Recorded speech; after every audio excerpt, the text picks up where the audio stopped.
The bull thesis right now is that Fed rate cuts and tax cuts are going to cause a resurgence in economic growth, and therefore forward earnings are going to go higher. And so estimates, Wall Street estimates have actually been ratcheting up going to Q3 reporting.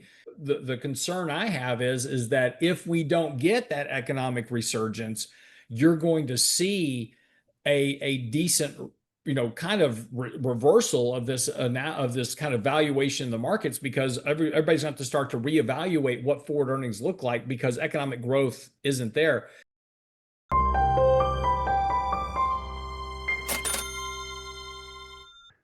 Welcome to Thoughtful Money. I'm Thoughtful Money founder and your host, Adam Taggart, welcoming you here at the end of the week for another weekly market recap featuring my good friend, the sun dancing portfolio manager, Lance Roberts. Lance, how you doing? I am good, and yeah, it's this market's been so hot, it's like dancing on the surface of the sun. Hey, that's a good analogy. Yeah. That wasn't what I had in mind, but I like your answer just as much. We're losing a lot of good people recently. We just lost Robert Redford this year, and so I was giving him a tribute in my description there for you. Yeah. But let's actually start where you're talking about there about how hot the market is. Yeah, no, it's been quite phenomenal. What has stunned me more than anything else as of late has just been, kind of what some market, and it's really not markets themselves, but it's parts of markets in themselves. And we're now getting a very high correlation between a lot of different asset classes. And typically when you see asset classes that are typically non-correlated. So just say, for instance, stocks and gold is as a good example. Typically, gold is kind of a risk-off asset, and so they typically have a non-corollary nature, but they're all running up at the same time. When you start to see a variety of asset classes across the board, small cap, mid cap, Bitcoin, everything else moving up at the same time, that's just representative that there's a lot of FOMO in the market and nobody wants to miss out. So everybody's buying everything that they can get. All right, Uh, I'm going to chime in for 1 second here because I want you to finish this, yeah, but yeah. you brought it right to something I was going to ask you, which is last week you said all these things are going up in tandem at once. That's not supposed to happen. It's not supposed to happen. And then in like a beat later, you said, but there's nothing wrong with this market. There's And not. people in the comments were like, what? I So can you know just it's explain it's that? it's yeah, it's the most. So that's kind of actually where I was headed, which is, then and again, it's been funny because so 3 days a week we have an investment committee meeting with all of our advisors, and so we all sit down and we talk about what the market's doing, and it's been so boring over the last 3 weeks. It's the same message. There's nothing to do because everything's going up. And that's not a good thing. It's not a good thing when every asset class rises at one time. That's just the sign that you've got a lot of excess momentum and speculation in the markets.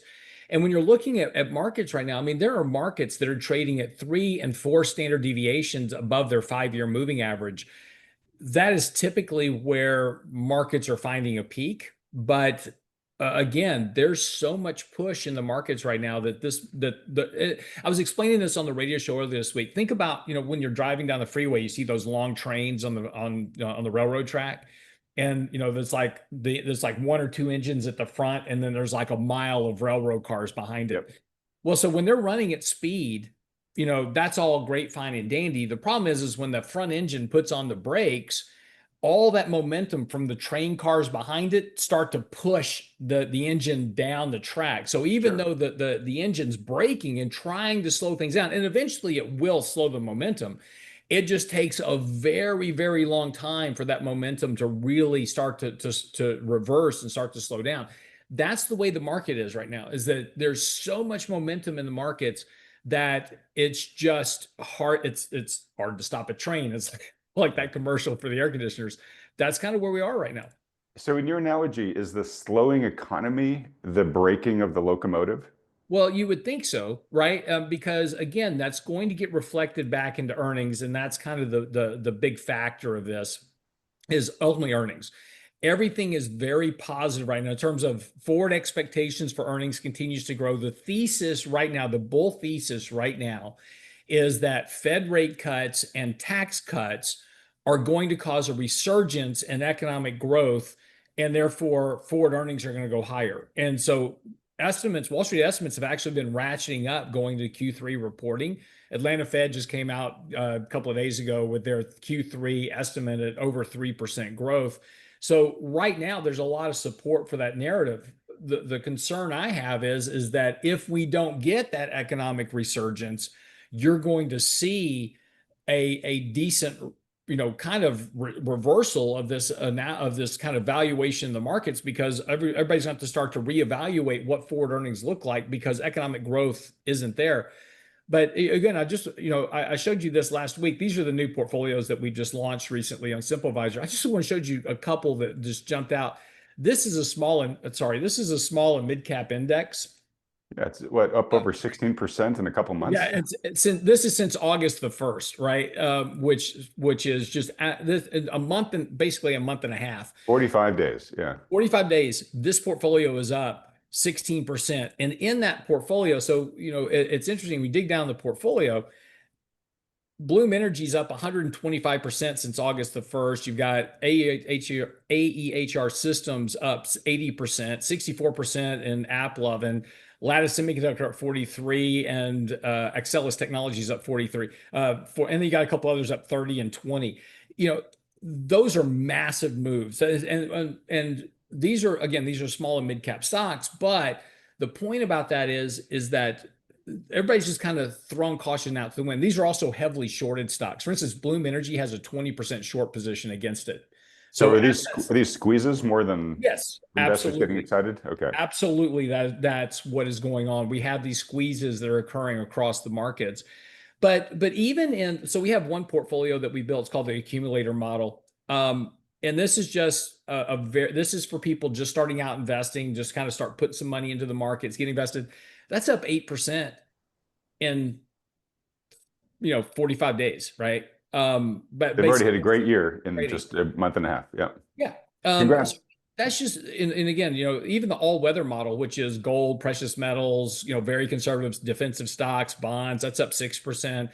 The AI portfolio is up 9%. It's just, just when you kind of, and the point about this is, as I said before, the thing about these portfolios is they're like factors of the market. So when you look at kind of what's moving the market, and if you looked at these factors and said, okay, we see a lot of speculation in small and mid cap, but everything else is pretty flat, that kind of shows you that. But this has been pretty broad. I mean, we're seeing money chase kind of every asset class, whether it's precious metals or whether it's AI stocks or crypto stocks or, small mid cap stocks, emerging market stocks. You're seeing that same type of push in virtually every asset class. So again, that's all I'm saying, is that there's so much momentum behind this market. Everybody's so exuberant. That's a really hard market to break. Now, it'll eventually break and you will have a correction, 5-10%, and you'll pull some of this exuberance out of the markets. But when that happens and what causes it's going to be the more difficult timing factor. Okay, let me ask you this. So, I think I mentioned this to you recently, that when I'm interviewed, which is much less frequently than I interview people, I try to distill it and try to make it real easy for folks. And of course, this is my opinion, everybody. This is, one guy's opinion. But I sort of look at the markets as kind of concerned in the near term because of pretty much everything you just said there, Lance. Yeah. More bullish in the midterm, and by midterm I mean kind of like a year out, like 1 to 3 years out, because if the current administration is successful in implementing all of its policies that are designed to really goose the economy, if you cut taxes, if you deregulate, if you bring, a lot more foreign capital into the U.S., which are all, kind of key tent poles of the current administration, it's just like QE. I mean, it's like if you shove a bunch of QE into the system, you're going to get inflation, or at least asset price inflation, depending on the type of QE, whether it's monetary or fiscal. It just is. Just like if you have a sick patient and you inject them, with epinephrine, they're going to get up and jump around for a little while, right? Yep. So it seems like what I hear you saying is the market is basically saying, you know what, I think the cavalry of the of the administration's policies is going to arrive in time that we're not going to have too much slowing in the economy or a recession. It's going to get here in time. Well, But no, no, you're close. They're saying that we're going to have a very sharp recovery. It's not just going to get here in time to just save it. It's going to cause an economic boom. And the interesting part about that is that we don't have tax cuts. All we did was extend the previous tax cuts. So right, we I haven't mean, we did give some additional tax cuts, but very it's minor. They're very yeah, minor. Tax on tips is a very small, minor factor of the economy. Tax on Social Security is a very small factor. But by and large, the people that pay the taxes, there was right. no tax change. Agreed. But having said that, it did cement out that there's not going to be a tax increase, right? Well, So it would have been, that's yeah, like it would have clobbered the economy if they had done correct. that. So that does give a sense of security, but it doesn't provide extra spending capital, right, for economic growth. And so, to your point, though, you're right. Deregulation, if that occurs, somehow, dragging back, more manufacturing in the U.S., creating more manufacturing jobs. I thought that was very interesting this week. Nvidia took the $5 billion stake in Intel to start manufacturing chips domestically. That gets them past the tariff issue with Washington, D.C. as well. But that'll create more jobs here. And that's kind of the point of an article I have on the website today talking about how AI can help offset some of these debt to GDP concerns because it can help stimulate economic growth.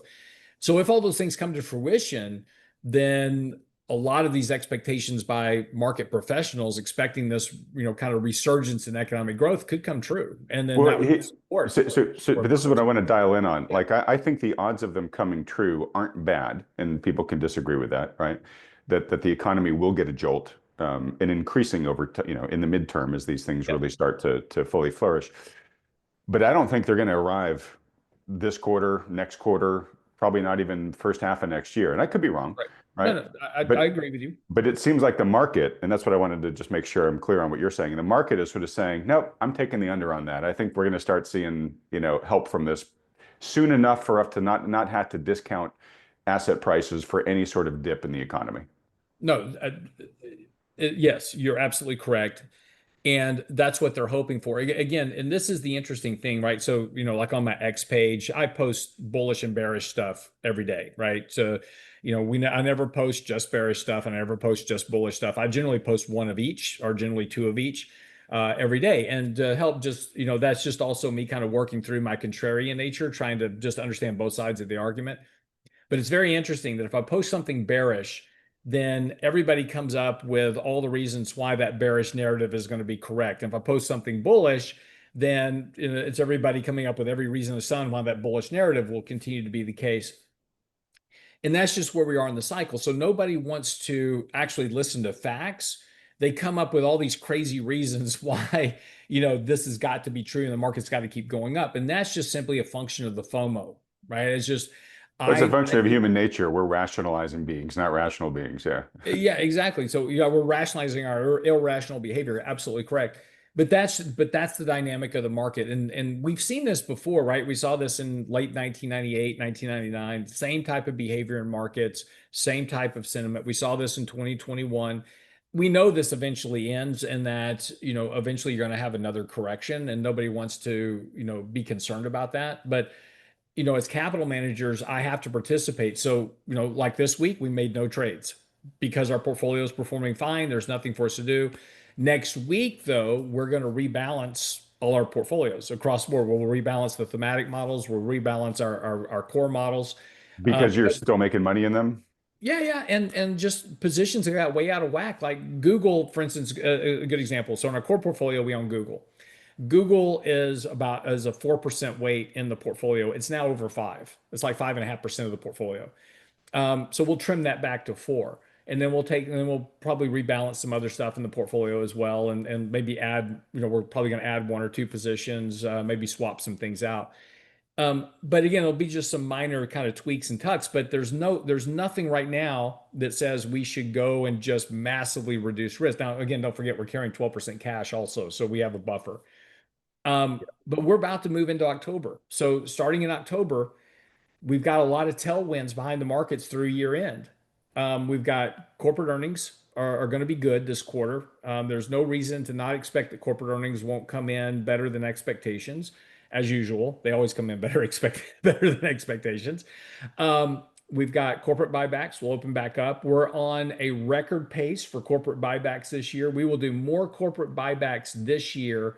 We will be almost 50% higher than the 3-year average of buybacks this year. So that's going to be another huge push for the market. A big chunk of those buybacks happen in the last quarter of the year. You've got I'm calling it professional. now. Within a couple of years, they're going to go after buybacks. I don't want to rat hole on it, but I'm You just know going to call what? it I, now. I wish they would, and I will be right there with you supporting Yeah, I'm that I'm victory I'm party. I'm pretty sure, probably not in 10 years soon, but I'm pretty sure within a couple of years that's going to get in the crosshairs. But sorry, They, keep they, going. they should have been in crosshairs a long time ago. Anyway, Absolutely. but then finally, you've got professional managers. They are way underweight markets right now. They were underweight equities and tech in the summer months. They are just now starting to move up to weight. They're behind on performance. That's going to create a bunch of performance push at the end of the year. The American Association of Individual Investors, the bullish ratio of those investors took a huge jump this past week.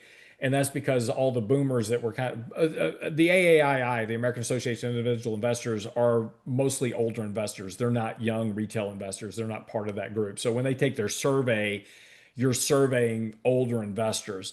They've been very, very cautious during these summer months, but they finally threw in the towel last week and they're getting very bullish on the market. So you've got a lot. You've got sentiment, corporate buybacks, earnings, and basically performance issues heading into the last quarter of the year that are going to keep markets most likely elevated through year end. All right, interesting. So a number of things to talk about there. Now that does not mean that somewhere between now and then we can't have a 3 or 5% correction. I'm just saying that there's a the bias will be upward through year end. Okay. So number of things. First off, just to use another analogy to make sure I am clarifying the thing I asked you to clarify earlier Right. about, how can we have all these things you don't think should be happening and yet the market's fine. How about this analogy? And I like your train one. But it's a frozen pond and the Mhm. ice gets thinner the more you get out to the center of the pond, Right. right? So you take a car, right? You start pushing it out on the ice. Um, you are probably thinking, hey, at some point, the ice in the middle of this pond is going to be too thin and that car's going to go through. But until I start seeing cracks in the ice, I'm not going to bet that the car's going to break through like in the next 30 seconds, right? Correct. So Yep. you're saying, look, yep, this car's going out in a frozen pond. I'm concerned about that, but I'm not calling the car to break through yet because I'm not seeing the precursor signs of stress. Yep. Yep. Okay. Well, I've just kind of used another analogy this week. The same point. When you drive down a freeway and you see those yellow cones on the side of the road, you know, Yep. how many people actually slow down? Nobody slows down until maybe they see a worker, and then maybe they'll slow down a bit and move over a bit. And that's kind of the same analogy, which is, where the investors are going to push this market and they're going to push even when they see cracks, they're going to be like, okay, I'm pushing the car across your ice using your analogy. Oh, there's some cracks, but they're not big cracks yet. So let's push the Yeah. car a little bit more. There's a few more cracks, but hey, everything's holding up. Let's push it some more. They're going to push it until the car finally falls through Oh, the ice, right? got it. Yeah. They're not gonna pull back and go, okay, well, we're starting to see some cracks. Maybe we should go sit on the sidelines a little bit and reduce our risk. That's just not the way it'll happen. Yeah. All right. Well, look, we could say this is a crack, but you mentioned Google, right? Yeah. So I interviewed Sven Henrik the other day, and he was talking about signs of the market, having a lot of bubble elements to it, and he threw Google up. And Yeah. I can't remember how far back the chart of Google went, but I think it went back at least a couple of years. And it is so far outside of its Bollinger Bands right now.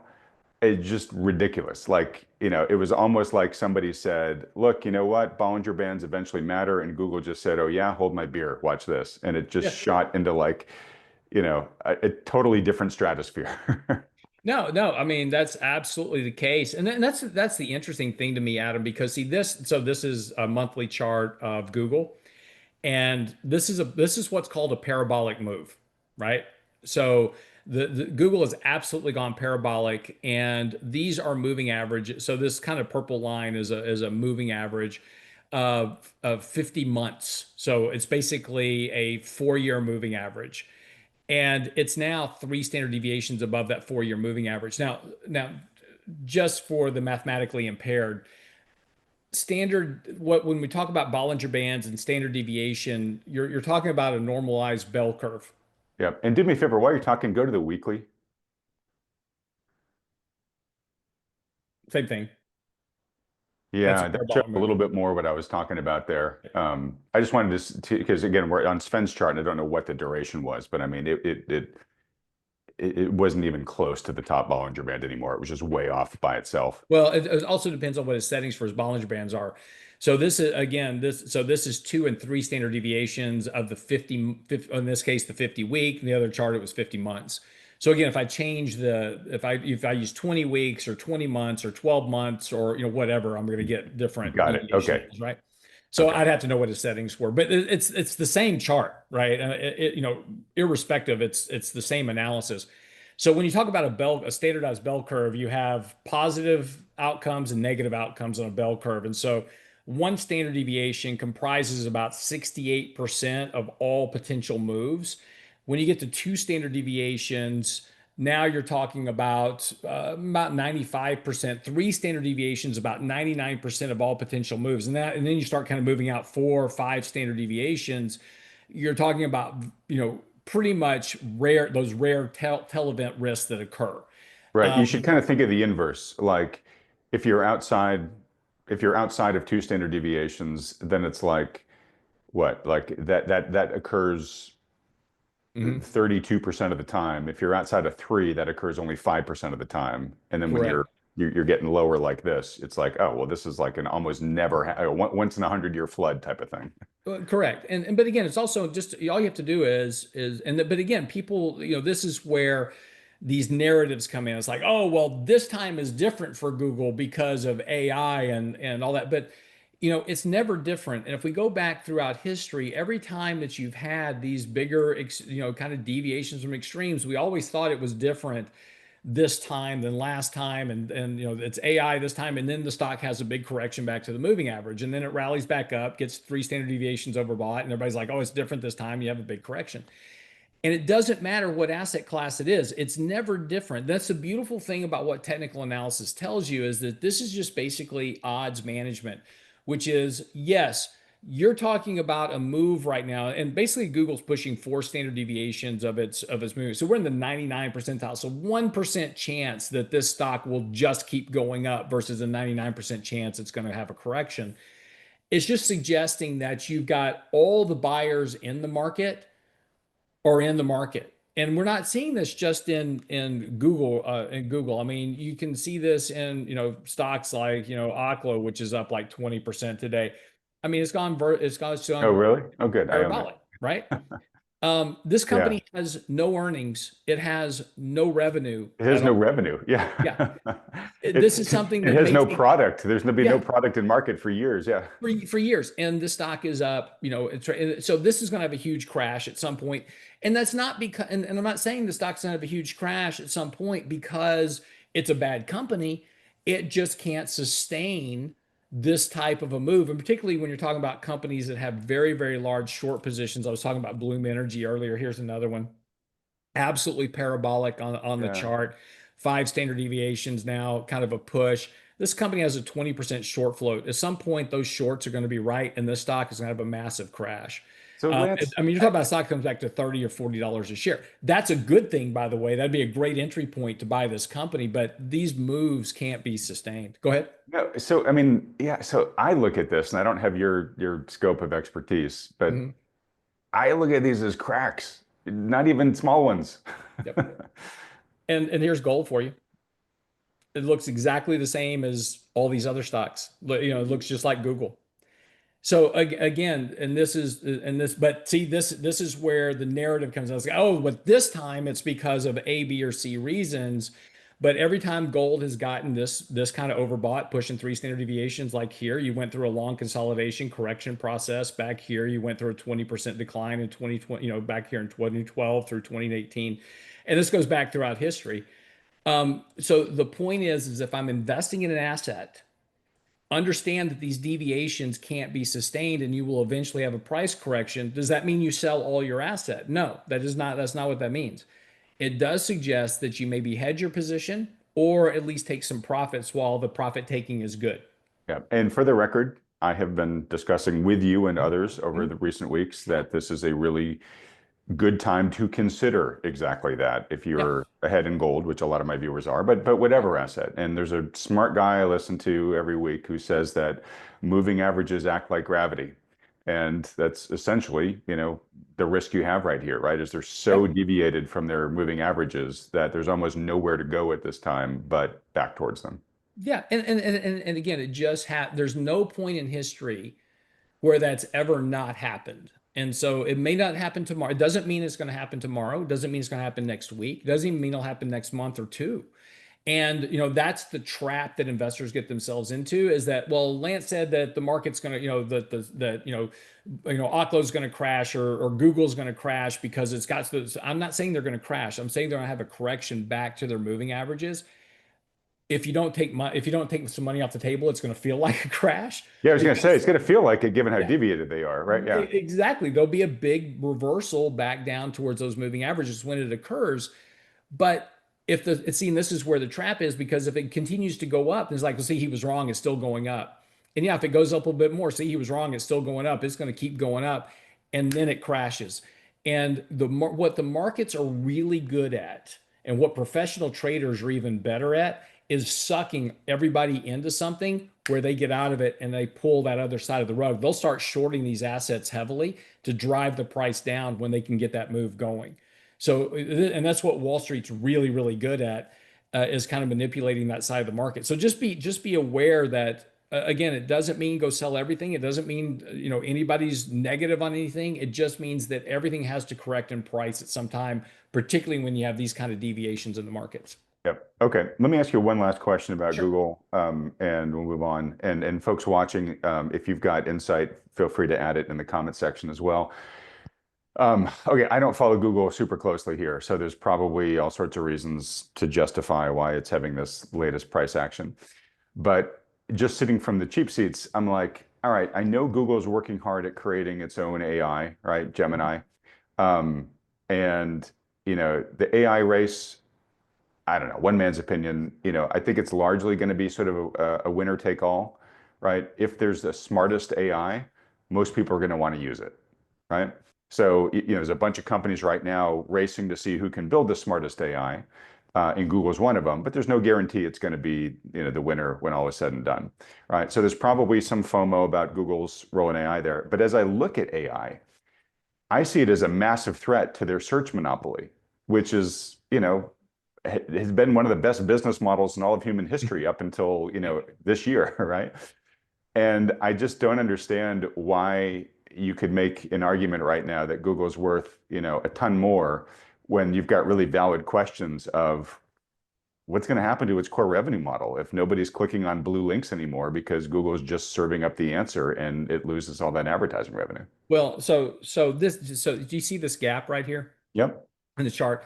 That was the news that came out that basically, remember they were under antitrust risk They that, weren't going to have Chrome removed. Got it. Yeah, they weren't going to yeah, have to give up Chrome, their Chrome right. And browser. so what that gave the stock a huge bump because all of a sudden it took that pressure off the stock. Okay, could that have been discounted in the value that they were going to have to give up, divest of Chrome? Okay, Correct. And then of get course when that. you got that pop, that sucked everybody that was short the stock, then had to cover, and then that's what's been pushing the stock price higher. Also, just the function that again, now if go back to that accumulator model I was talking about earlier, in like in our simple visor portfolios, which is just an S&P index, a NASDAQ index, some emerging markets, those type of things.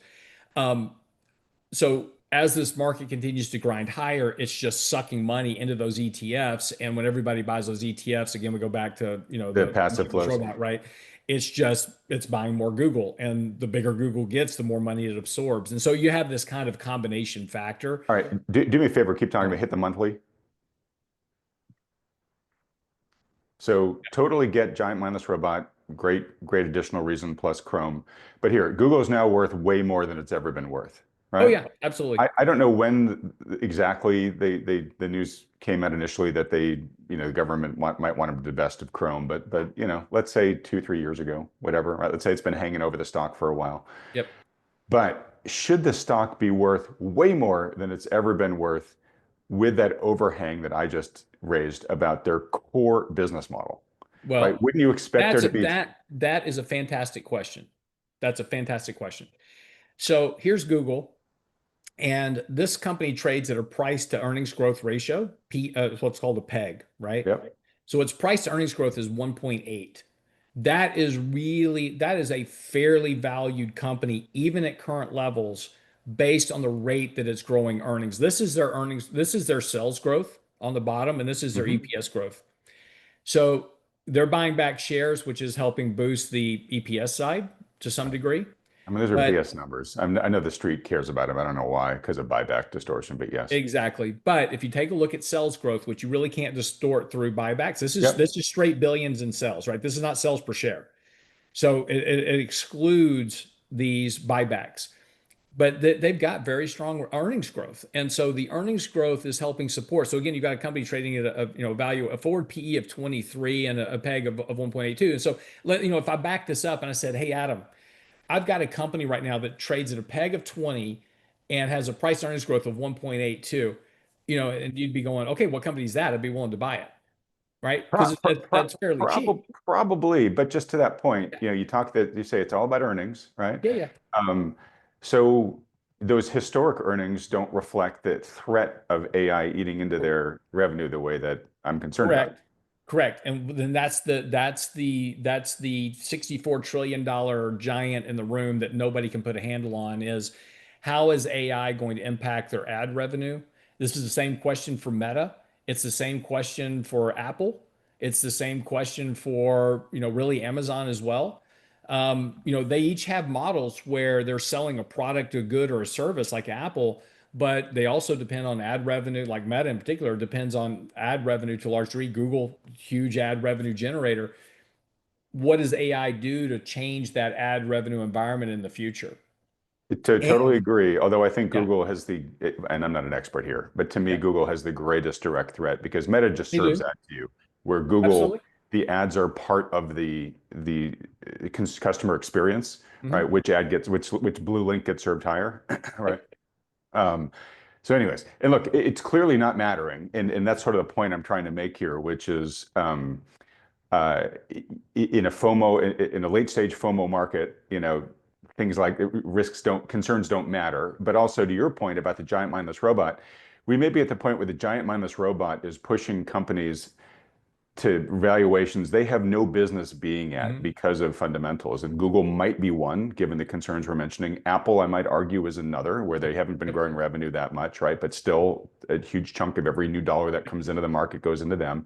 Yep. So it really could be creating these Frankenstein, stock market valuations that at some point, and who knows what the trigger is going to be, true price discovery will kick in, and we may find that the true price is way different than what it is right now. And I I'm not trying to sell absolutely fear. I'm just saying that these no, are the no, things no, that make me scratch my no. head. I absolutely agree with you. And this is why, again, what I do look, I absolutely agree with you as that we're going to have price discovery at some point in the markets.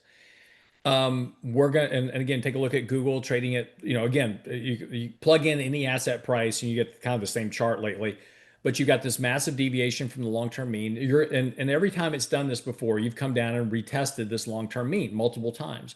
So this is why I like technical analysis because it strips out all of the ifs, the ums, and the buts, and the narratives and the rationalizations, and just says, look, whenever the stock has had a relative strength overbought condition before, there's been a corrective move in the stock. Not necessarily, but this is the trick, as I said, hey, it's like right here, it was overbought RSI wise, and it went up for 6 more months. And then you had the correction, right? Again, that's the momentum in the train. There's nothing that says this is going to correct immediately. Same for gold, same for Bitcoin, same for Microsoft stock, same for Nvidia stock, same for Oklo, same for Bloom Energy, same for AppLovin. You kind of pick the stock, pick the sector, pick the index. They all look like this, and to a large degree, And when you see these relative overbought conditions on a long-term basis, that's a really good warning sign that we're getting potentially closer to a corrective cycle in the markets. Again, that doesn't mean a bear market. It just means that we're going to see assets start to move back towards their mean prices at some point. And those reversions happen consistently throughout history. I was showing a chart of the S&P. I'm working on for our newsletter this weekend, and this is a long-term chart of the S&P 500.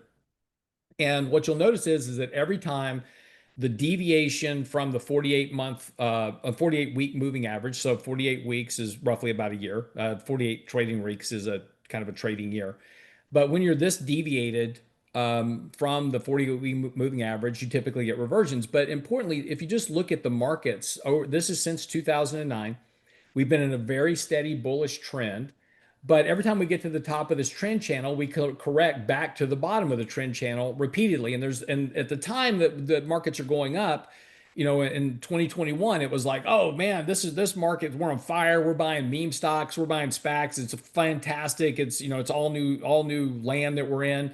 And then you had the 2022 correction. There's always a reason why the markets will correct, but that's just that return to rationality. It's that, when you get big weekly, RSI overboughts, you get big weekly extensions from long-term means, you get tops of trend channels. That's where typically something occurs. And whatever it is in 2026 that shows up, whether it's, economic slowdown or whether it's some type of, issue politically, geopolitically, whatever it is, the Fed hikes rates next year. Nobody expects the Fed to hike rates, but what if the Fed would hike rates next year? Anything like that could cause that immediate repricing of the markets because that affects that outlook for forward earnings.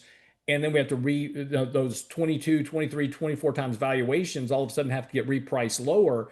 That becomes problematic for the markets. And so again, we're just putting the market and all the assets in markets all across the spectrum at really risky extremes where the potential for corrective price action is becoming much more prevalent.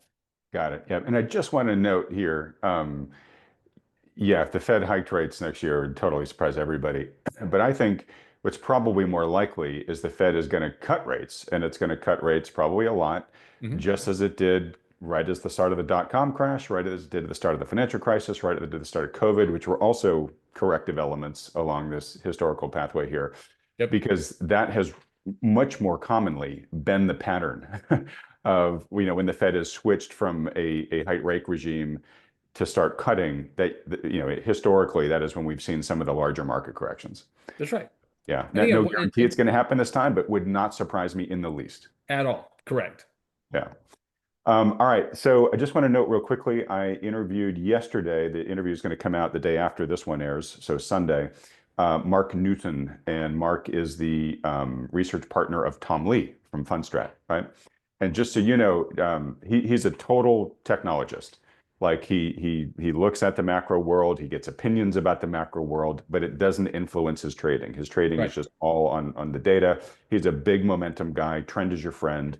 Ride it, and trend is your friend, and ride it until the end. That's his mantra. So peering out, and like you, he's more confident, with the 3-month forecast than one much longer than that. But he basically says, look, given the momentum, I can see this market continuing to go higher the next couple of weeks. He is, then becomes more concerned about October and November and thinks, on the whole, probably some sort of correction in the market. He sees that as a buying opportunity to then ride the market into the end of the year. He then thinks 2026 will be a lot more rocky. And sort of like, hey, how rocky? Let me tell you at the end of this year when I do my 2026 official forecast, right? But I don't think you would be surprised at all if he turned out to be right there, Lance. Right. No, that wouldn't surprise me at all. Yeah. Okay. Okay, great. Let's see where to head next year. But before we jump real quick, let me just say one more thing. Because I see this comment in like your chat a lot is like Lance, it's like Lance said the market's going to go up and down. That's not very helpful. I get that. I don't know the reason that we make that statement, and sometimes it seems like I'm talking out of both sides of my mouth, is because I don't know what the future is going to be. All I'm doing is trying to figure out what the odds are of markets going up or markets going down, in particular the assets that I own. And so if I own a bunch of assets in particular sectors or markets, I want to know where my risk is. And I don't know what the future is going to be. So yes, it's always a question of, yeah, I've got a 40% chance the market's going to go higher or 20 or 30. And I've got a 50, 60, 70% chance the markets are going to go lower. How do I want to manage that risk in my portfolio? And anybody that tells you they know with absolute certainty that the markets are going to go higher over the next 6 months, 12 months, or a year, actually 12 months is a year, 6 months, 8 months, or a year, um, they don't know. They're just guessing. And yeah, Yeah. I see, there's a lot of these, a lot of these graphs that come out and says, oh, every time the Fed hikes rate, cuts rates, the market's higher 12 months from now. True, that happens most of the time, but what they don't tell you is that a lot of times there's a big correction right in the middle, Right. or something that yeah, maybe the markets are higher, but you're probably not. So, that's why it's always important is that we're just trying to navigate the landscape and manage that risk accordingly. And again, I don't know what markets are going to do on Monday, much less I don't even know how they're going to finish up the day. Yeah, and just to sort of echo things you've said in the past, like, look, I can pretty much guarantee everybody the market's going to continue going up. It's then going to go down. It's then going to go up again. Yeah. I just have no idea when it's going to make those turns, right? And so what you're trying to do is assess the probability. How many cracks do we have in the ice if things are looking stretched, right? Yeah. Oh, are we starting to Exactly. see green shoots we need to pay attention to, right? If the market's been headed downward, right? Yeah. Yeah, correct. Yeah. That's Yeah. it. Okay, go ahead. Next topic. Okay. Let's see here. Okay. I'm gonna. Oh, okay. So first off, we had a Fed meeting this week. Oh yeah, I forgot. So yeah, need to get your reaction to that. So I think anybody who's been, paying even a little bit of attention, has seen that the Fed uh, cut its policy rate by 25 basis points, which is what everybody was expecting. I think it touched the pace of QT just a little bit, but not really much to Yep. talk about. And the market kind of generally liked what it heard. So no freakouts, and markets are now up a little bit higher since. So I guess we can say it did like what it heard. Um, I did not have a chance. Very uncharacteristically, I did not have a chance to watch Powell's presser, but it didn't seem like he said too much that surprised anybody during it. Any other takeaways that you've got, Lance? No, I mean it was as expected. They cut 25 basis points. The market actually sold off after the news and then actually rallied back just a smidge to close flat for the day. Markets were up yesterday, but really not because of the Fed. If you looked at the heat map yesterday, so by the way, let me just get our days straight because you'll be watching this on Saturday. So Thursday, if you watch the market on Thursday, we're recording this on Friday. Yeah. But if you watch the market on Thursday, the markets were green, but only because Nvidia had taken a $5 billion stake in Intel, and both those stocks were up sharply, which was affecting the Dow as well as the S&P 500 and the Nasdaq because of the weights of those stocks. The rest of the market was kind of the market would have probably been up about half as much on Thursday as it was if it wasn't for Nvidia and Intel. And then on Friday, as we're talking right now, the market opened up but sold off to basically flat. It's again, it's kind of the Mag 7 driving the markets today. It's Apple, Amazon, Tesla, and Yeah, Microsoft. and sorry, just to Go interject ahead. with some breaking news. Yeah, Trump and Chinese Premier Xi just finished their phone call, and they have agreed that the TikTok deal is going through. So that's right. probably helping a bit too. Yeah, but the market got just a little. The market was basically trading flat and then bounced a little bit on the news. We'll see what kind of comes up. There's no, and I'm just reading from the press release as well, Adam. Trump and Z didn't release details of the deal, but new investors would own about half the company, while existing ones in the TikTok parent ByteDance, including Susquehanna International, KKR, and General Atlantic, would hold roughly 30% of that. So. We'll kind of see what this looks like. But again, at least this removes the threat of a TikTok ban potentially. Okay. All right. I'm going to take things sideways for a second here. Sure. Anything else about the Fed before I do? No. Again, it was pretty much as expected. The only thing is that the markets are now expecting five more rate cuts between now and next year. Or Okay. sorry, a total. Sorry, four more rate cuts, a total of five into 2026. Okay, and that was notable where the dot plot did suggest Yeah. that the Fed, the FOMC, the board that meets, is expecting to be more dovish next year than they were before. I think a valid question to be raised too is, if you assume for a second that Powell is going to get replaced by somebody more dovish, which the president seems to want to have, and if potentially they replace Lisa Cook, that dot plot might get even more dovish next year as you have more dovish people sitting in the seats Yeah. who are voting on the dot plot. Stephen Moran, who was a first-time voting member, he was the Trump appointee. He was at 5 rate cuts. He was the outlier He for was a this. dissenter. He wanted 50 basis points, Yeah, but then when they did the dot plot, you see one dot plot is way way at the lower than all the bottom. rest. Yeah. And you're That's like, I it. wonder who that could be. Yeah. Exactly. No surprise. But I thought, but it's interesting. They release their quarterly projections every quarter for economic growth, employment, inflation.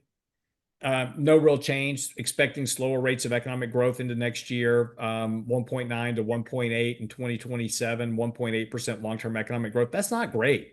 1.8% economic growth is not something to write home about. That's not even keeping up with the rate of population growth in terms of employment. But they're And, expecting and, and full that's what the employment. Fed's kind of, Yeah. historically rosy outlook on the jobs market, right? Yeah. And so, but they've got this very rosy outlook for 4.2% unemployment, but this really dismal outlook for economic growth, which is the driver for employment and inflation going to 2%. So there was no real changes, but no prediction of recession, of course, out in the future ever. It never Right. is. So But we'll we'll they see can what never happens. say when's coming, just Yeah, yeah, FYI. yeah. Yeah. Yeah, but but the projections aren't good. I mean, the projections are for very slow economic growth in the future, Yeah. and And really also more just to note, disinflation than inflation. Yeah, yeah, and to note, they changed their policy statement and said, "Hey, we think the balance of risks now is towards unemployment to jobs," and that's a big shift. It had been for the past bunch of years, they started the rate hikes, several years ago. They were much more worried about inflation than about the health of the jobs market. That has now officially shifted, yeah, which I think you and I, Lance, have been saying, "Hey, dudes, if you care about jobs, you should be caring them about a lot more than you have been for the past year plus, especially because the jobs data seems to not be accurate." And I think the Fed is maybe finally getting that memo, but of course, way too late, which is why Powell's nickname is Too Late Powell. One thing I'll note too is uh, there are now calls. In fact, just like literally in Congress, a bill was just proposed to remove the Fed's second mandate, the jobs mandate. It's really interesting. There's been the past couple of months, there's really been a lot of questioning about not just the Fed's interest rate policy, but like, hey, should the Fed actually operate differently than it does? Who knows where this is going to go? Maybe we can talk about this in depth in a later conversation, Lance. But hmm we who knows? But we could potentially see some changes there at the Fed. And there's even some discussion of like, and should the Fed even be setting interest rates? And maybe we should just have a market, mechanism for that. And the Fed just becomes a true lender of last resort as it was originally intended to be. I don't think that's going to happen anytime soon. No, But it would be interesting to see if they were forced to give up the jobs mandate. I think you should. I think you should give up. But again, I'm more leaning in the They're one camp. of the only central banks that has it. Yeah, no, I would just say, get out of the whole prediction business because A, you're horrible at it. You're never right. But B, just, your job is just make sure the banks are functioning properly and just, the 2-year treasury, you don't need the Fed funds rate. The 2-year treasury rate tracks the Fed funds. I was going to Just say use, that's a market-based solution right yeah, there. yeah. Yeah. And just use a market-based solution for your lending policy and just make sure the banks operate and get out of everything else. And the whole world would be a lot better off.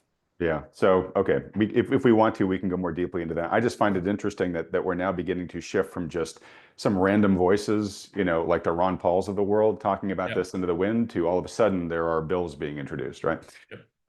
Okay. I'm going to take things sideways for a second, Lance. I'm sure we could rant on this forever, so we'll keep it tight. Okay. But, I look at that TikTok deal and I'm just kind of like, like, I'm realizing there was probably a part of me that was hoping it wasn't going to go through, not for any business reason, but for a societal and cultural reason, right? We gave a nod last week to the Charlie Kirk assassination, which I think is just a milestone on this cultural path that we're on, where we are really having cultural decay, and it's been going on for generations. And then talked about this a lot with Greg Lukianoff and the coddling of the American mind in my interview with him from last month. And we've talked about elements of this, but I think we're at a point, Lance, where if you ask everybody, and I think this is a universal, you hear about these 80-20 issues. This is like a 99-1% issue of, is social media healthy for us as a culture? I think almost everybody would say no. It's pretty toxic, right? So we know we have a problem, right? We're the person who says, all right, you know what? Yeah, I got a drinking problem, right? And the question becomes, well, what should we do about it? And I'm torn on this one because, the fair market, free market libertarian, type person in me, live and let be. I don't want to be, placing censorship.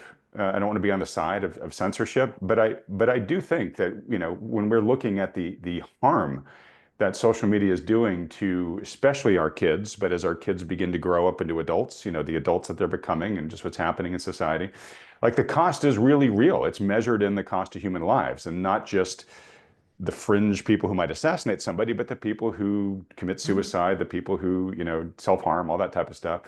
And just diminished, pursuit of happiness is a huge part of what's supposed to be in America. This is really compromising that. And so I don't know. We could talk about this forever. I don't want us to, but like I look at this TikTok deal and I'm like, that was a great opportunity just to say, you know what? Let's just not have it. Let's start there. Let's kick off one of the biggest sources of brain rot and just say we don't want it, right? But yeah, I wrote, but no, and we've written about this before. I wrote an article called "Technological Advances Does It Make Things Better?" We're always looking at technology as like, oh, it's this great thing and it makes our lives better.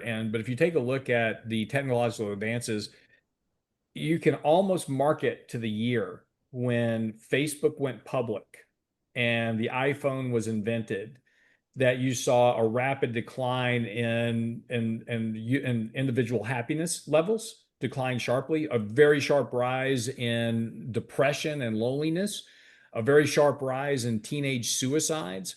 Um, you know, um, it's just there's been and again, you can mark it almost to the year starting in 2007 to 2010, and that was when these things were, that's when the smartphone was introduced, that's when Meta went public, and nothing, you can't point to anything good that's come out of it, but we're all addicted to it, right? And it's like, oh wait, I gotta look at my phone, to see what's happening, and I gotta post videos and all this. I mean, the average American spends between 4 and 6 hours a day on social media, and then they complain about why they can't build wealth and they can't be productive in society. They can't, oh, life is so unfair. or And it they're was not very getting promoted or whatever. Yeah. yeah, yeah, yeah. And just think, if I could use 4 to 6 hours of my time that I was spending on social media, instead learning a new skill, learning a new trade, doing something to advance myself, personal, exercise, eat better, whatever, how much better off would you be? And it was interesting because I posted this tweet earlier this week. It was a really great quote from Ronald Reagan. I'd stumbled across it, and I posted this tweet, and because it's gotten so much push. Like, I don't know why it is. It's just recently too. There's been a lot of push about how unfair life is, and how nothing is, nothing, it's all been co-opted by the boomers and the Gen Xers, and none of that's true. You got to remember that the boomers have had 50 years to build wealth and to buy houses and these type of things. They've had a very long run of time to save money and invest, but it's also a very different environment. They were taught to work hard and save money and do these type of things. They didn't have social media. But I posted this tweet. It's called, "The American Dream is not that every man must be level with every other man. The American dream is that every man must be free to become whatever God intends him to become." And that was a quote by Ronald Reagan. And that's true. And from the standpoint that the opportunity is fair for everybody, has exactly the same opportunity. Right. Everybody It's has not that the you're given everything the same. It's that you have the equal opportunity to change your station. correct. And think about how much more advancement that we could make if we spend our time rather on social media achieving whatever goals it was that we wanted to achieve. And you think about 4 to 6 hours a day, just to say it's 2 hours a day that you're on social media. That's 14 hours a week, right? That's half a day of just spending time on social media, cruising around, seeing what everybody else is doing. But again, the social media, we see how everybody else is doing better than us, and most of that's bullshit. And, they're renting houses and renting cars and taking videos out in front of them. It's not even real. But we start comparing that Right. to They're our showing us their lives. best life, but in most cases, it's Yeah. even a fake best life. Yeah. Yeah, and yeah, So, you don't see all the challenges and struggles, yeah, right? Everything's yeah. great everywhere else, and your life sucks, right? So So I'm going to reel you in here because yes, we could bash social media for hours here, no, right? I'm just saying is that there's a great movie called Ready Player One. Watch the movie because that tells you where we're headed. I know, especially with the advent of virtual reality. Yep. So, anyways, but I'm going to end this with a provocative question for you, and Yep. no matter how you answer it, you're probably going to get slammed by a bunch of people, but I'm going to do That's it fine. anyways. Then we'll I revisit don't it. care. Which is, I have so I have thick skin. how do you think we should, as a society, address it? On one hand, there's the argument of, hey, this is a parenting issue. This has to happen in the home. We just have to, start, both adopting better behaviors ourselves and enforcing it on our kids. And we have to moderate, the age at which our own kids use this. And we have to, kind of help onboard them, um, which I completely agree with. I think that is a part of the solution. But some would say that's where it should end. The state shouldn't be involved. Or is there a role for the state here to say, like certain countries are beginning to, I think Australia just recently did this, where they said, and correct me if you're watching from Australia if I'm wrong here, but that you can't use social media if you're under 16, right? And we approach it like we do alcohol, Mhm. cigarettes, things like that, driving. Do you have a strong opinion one way or the other? Uh, so it's interesting because in Ready Player One, that game, they basically outlawed 1 day a week. Social media was down, right? So you had to spend 1 day a week in reality, right? It's just you had to go back to living life. But no, I mean, I think you definitely have to start looking at, putting age limits on social media. In terms of because again, when really young kids are getting to social media, they don't have the decision making capability to say, hey, this is good for me or this is not good for me, Right. right? They're And just just interjecting, absorbing not it, everybody has a Lance Roberts as a father who would be heavy-handed in the home and say, nope, you're not going to use it until you're yeah, older. So yeah, which we did, by the way. Yeah, which is good for you. But my point is, or your point is look, the state's role is to help, especially the kids who don't have right, engagement which like is that. why you can't buy cigarettes till you're 18, which is why you can't buy alcohol till you're 18, these type of things, because we said, hey, that's probably not a good idea for a minor to have control of that because they're not mentally mature enough to handle Right. it. The prefrontal cortex isn't developed enough. Yeah. Exactly. And it's interesting now because I've talked to my kids, and they still use social media, but they're not on it very often. Even and I've talked to my kids about it. I was like, hey, I noticed you haven't been on TikTok lately or whatever. Because I have an account where I track all of their social media use. Even though my kids are over 20, I still track how much they're using on social media. So I know when they're on and when they're not on. And I know she hasn't been using much lately. Yeah, yeah. It's just I've got other stuff going on. I'm really busy at school. I've got this happening. I got to go. My son works 2 jobs. He goes to school.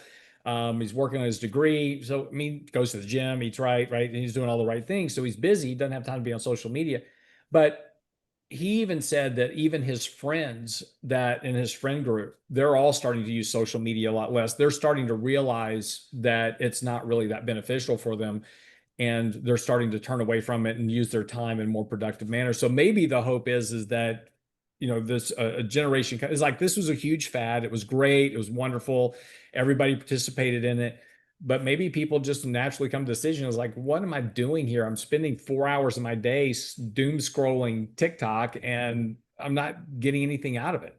Yeah, I think it's sadly more like cigarettes, where because I don't think you've got that mentality in 8 and 10-year-olds that are, getting their first device and like, oh my God, this is amazing, right? I think it's Yeah. kind of like cigarettes, where the guy's like, finally in his 20s or 30s and saying, you know what, this 6 pack a day habit I have is not so great, and I got to start cutting it down, right? So it's heartening that your kids and I've actually seen with my kids, I had my older daughter kind of in her last year in college, first year out of college, did say a couple of times, like, I'm going on like a social media fast because I'm just realizing it doesn't make me feel good, and I feel much better when I'm not Right. on it, right? But I think that that's almost a state you get to after years of using it and realizing it's not Yeah. helpful. So, okay. So anyways, I just wanted to get a sense for a smart man's opinion on whether, this was something that we might have to have some regulation around. And it seems like you think that's probably going to be part of it. And who knows? We'll keep our eyes on it. I don't know if anything ever happens, with it. I mean, there's too much money behind it.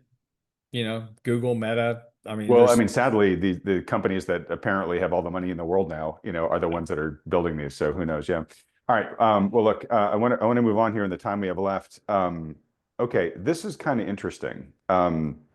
So first off, let me just pull up a quick tweet here by Melody Wright. This is on housing. Um, and you talk about the power of narratives, Lance, and one of the narratives in the housing market right now is, yeah, Florida and Texas are going through, some rough times here. Um, but they're the ones with the big inventory problems. And, I live in New England or I live in the Midwest, and we've got a chronic national housing or chronic housing shortage, and it's never going to get bad here. Prices can't come down here because we don't have the inventory they have there. And who knows, right? But Melody tracks this stuff, and in talking with her, I know that she believes those markets will not be immune. They probably will not go down nearly as much as the Austins of the world or the St. Mhm. Petersburgs of the world or whatever, or Coral Gables. But she is saying here, hey, in both the Midwest and the Northeast, we're seeing higher month over inventories, when inventories should actually be going down due to seasonality in this year. And that's actually happened in the South, despite the pain the South's going through in the West. Boston is up 11% in inventory month over month. So I'm just pointing this out as just another crack, right, in the housing market there. which And is which is absolutely fascinating to me because you look at home builder stocks and they are on fire this year. I guess, although Lennar just announced, I think it was yesterday, and the stock went down. They announced disappointing results, and it is. I mean, Yeah. look, the pain that the home builders appear to be in terms of having to, do mortgage buy downs and price cuts and all sorts of Yeah. non-price discounts to get their inventory to move. Yeah, their stocks have been surprisingly strong. I mean, to me, I kind of like, I can't believe it seems just like a short that's just begging to be placed on there. Yeah. No, And I probably would have shorted by now, but when yeah. Buffett bought in, I was like, oh, I Well, don't yeah, that's what I'm saying. Is like, home builders have been doing great. Then Buffett buys in. They have a big run, and I'm sitting there looking at all the stuff that goes into home building. And you take a look at the housing statistics and blah blah blah. And I'm like, this doesn't make any sense. But this goes back to our previous conversation that everything's going up, and so if everything's going up, it's like, oh, that hasn't gone up yet. Let's buy that, and then that starts going up, and so that just drags more money into it. So it's kind of feeding the narrative, and I'm going to be fascinated with Buffett's purchases of the home builders. I get the fundamentals on it, but again, when I'm looking at the more macro environment, I'm just wondering if his timing. Again, he doesn't care about timing, right? He's got a 100-year view on this stuff. exactly, and that may be it, right? Which is Yeah, just like, hey, but I'm looking at the price in 25 years from now. yeah. Um, so I got another tweet here, and this one is after your heart, Lance. Um, so just to be super clear, the record shows that you and I have a difference of opinion in terms of your comment on it's just as easy to, build a life today that, than it was back, Sure, sure. 30, 50 years ago. Yep, I agree with much of your logic, but not all of it. sure. I do believe that it is a harder slope to climb. But here's a quote. Here's a tweet. Guy named Helpful Landlord here on X. Prospective tenants just pulled up to my $2,000 a month rental in their $100,000 truck. So these are See, people and that that's are based. but see right there, that goes to my whole point. That's why I'm bringing it up and laughing about it. Yeah, Yeah, exactly. A huge part of this is personal choice. personal choices. Now, this guy does have a follow-on tweet that says, hey, in all fairness, the truck's used for work and the tenant makes good money. They could probably buy a home if they want to. But still, I mean, honestly, I don't know what you got to do for work to need a truck that costs $100,000. But anyways, long story short, yeah, somebody showing up for a rental with a truck that costs what, 50 times their monthly rent Yeah, is bananas. yeah. Okay, so we just want to show, hey, there's continued stress in the housing market, both in terms of, inventory, continued price reductions in the weak states. But again, we're seeing some inventory weakness, meaning more inventory than expected coming online, even in the quote unquote safe markets. We're seeing stress in the terms of increasingly strapped consumer households. And you and I have talked about the student loan cascade and all the delinquencies and all these Yeah. different types of debts, but also just on people making poor life choices where they're just living above their means. And eventually you have to pay the piper on that one too, like having a And don't hundred forget, thousand yeah, dollars. buy now, pay later. Yeah. Yeah. Okay. So we'll keep our eye on this, folks. But here's a housing concept I wanted to run by you, Lance. So, uh, my daughters are now, I just dropped my younger daughter off for her sophomore year of college. They're out of the house.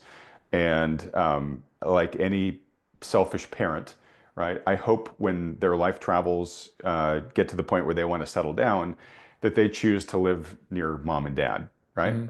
Mhm. And we've also talked about how, I'm the kind of parent who, uh, to the extent I have the means to do so, I want to help them out at key moments in life, but I don't want to enable them. I don't want to give them too much, that type of stuff, right? Um, and so I've thought about, okay, like, do I help them buy their first home? That, and I've been sort of thinking, and if so, how much and all that type of stuff. Here's an idea I came up with, it literally in the shower this morning, Lance. And so I'm just gonna toss it out there. It might be a terrible idea, but I thought this would be kind of fun. So I'd love for my kids to live near me so that my grandkids are near me. We raised our kids next to my wife's parents, or same town over from my wife's parents their whole lives. So they've had their grandparents in their lives, on a weekly basis, almost on a daily basis when they were growing up, and it's just been wonderful, right? Um, so here's the idea I came up with, which is, it's all about incentives. So maybe Uh-huh. I tell them, look, if you want to come live near us, uh, I'll buy the house. You guys live in it rent free for as long as you raise your family here. And if you raise your family here next to us, um, you don't have to pay me rent, although there's a caveat in that, which I'll mention in a second. And when the youngest child heads off to college, I'll give you the deed to the house. Right? So you basically get to live rent free and get a free house out of this. And the cost of it is that you live near me with the grandkids. Now, I will make them pay rent, right? So there's gonna be a market rent payment you're gonna have to make every month. And that's going to go into either a retirement account or a trust for you guys. So it's like a forced retirement saving for them. They just can't take that money and blow it, right? They can't live a higher lifestyle than they would otherwise if they were renting a house. I'm just taking that, making those payments go into something in the future that's going to benefit them in their retirement, right? Mhm. So it's going to feel to them like they're renting a house from somebody as they're going through the process, but they know that at the end of it all, they're going to get a free house and they're going to have some additional retirement savings. And I'm going to be happy to do it because my family is going to be near me. What do you think about this idea? I think that's selfish as it can be.